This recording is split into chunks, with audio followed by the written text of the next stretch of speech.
சங்கீதம் 147 அதிகாரம் 1 வசனம் முதல் 20 வசனம் வரை. கர்த்தரை துதியுங்கள், நம்முடைய தேவனை கீர்த்தனை பண்ணுகிறது நல்லது. துதித்தலே இன்பமும் ஏற்றதுமாயிருக்கிறது. கர்த்தர் எருசலேமை கட்டுகிறார், துரத்துண்ட இஸ்ரவேலரை கூட்டி சேர்க்கிறார். இருதயம் நொறுங்குண்டவர்களை குணமாக்குகிறார், அவர்களுடைய காயங்களை கட்டுகிறார்.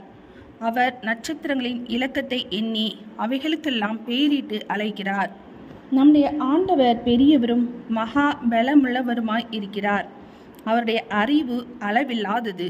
கர்த்தர் சாந்த குணமுள்ளவர்களை உயர்த்துகிறார், துன்மார்க்கரை தரை மட்டும் தாழ்த்துகிறார். கர்த்தரை துதியுடன் பாடி கொண்டாடுங்கள், நம்முடைய தேவனை சுரமண்டலத்தால் கீர்த்தனம் பண்ணுங்கள்.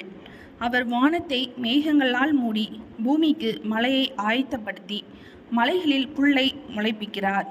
அவர் மிருக ஜீவன்களுக்கும் கூப்பிடுகிற காக்கை குஞ்சுகளுக்கும் ஆகாரம் கொடுக்கிறார்.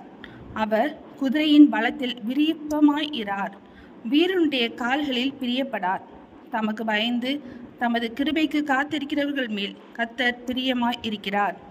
எருசலேமே கர்த்தரை ஸ்தோத்திரி, சீயோனே உன் தேவனை துதி. அவர் உன் வாசல்களின் தாழ்பால்களை பலப்படுத்தி உன்னிடத்தில் உள்ள உன் பிள்ளைகளை ஆசீர்வதிக்கிறார். அவர் உன் எல்லைகளை சமாதானமுள்ளவைகளாக்கி உசிதமான கோதுமையினால் உன்னை திருப்தியாக்குகிறார். அவர் தமது வார்த்தையை பூமியிலே அனுப்புகிறார், அவருடைய சொல் மகா தீவிரமாய் செல்லுகிறது. பஞ்சை போல் உறைந்த மழையை தருகிறார், சாம்பலை போல உறைந்த பனியை தூவுகிறார். அவர் தமது கல்மலையை துணிக்கைகளாக அனுப்புகிறார், அவருடைய குளிருக்கு முன்பாக நிற்பவன் யார்? அவர் தமது வார்த்தையை அனுப்பி அவைகளை உருக பண்ணுகிறார். தமது காற்றை வீசும்படி செய்ய தண்ணீர்கள் ஓடும். யாக்கோபுக்கு தம்முடைய வசனங்களையும் இஸ்ரவேலுக்கு தமது பிரமாணங்களையும் தமது நியாயங்களையும் அறிவிக்கிறார். அவர் வேறே எந்த ஜாதிக்கும் இப்படி செய்ததில்லை.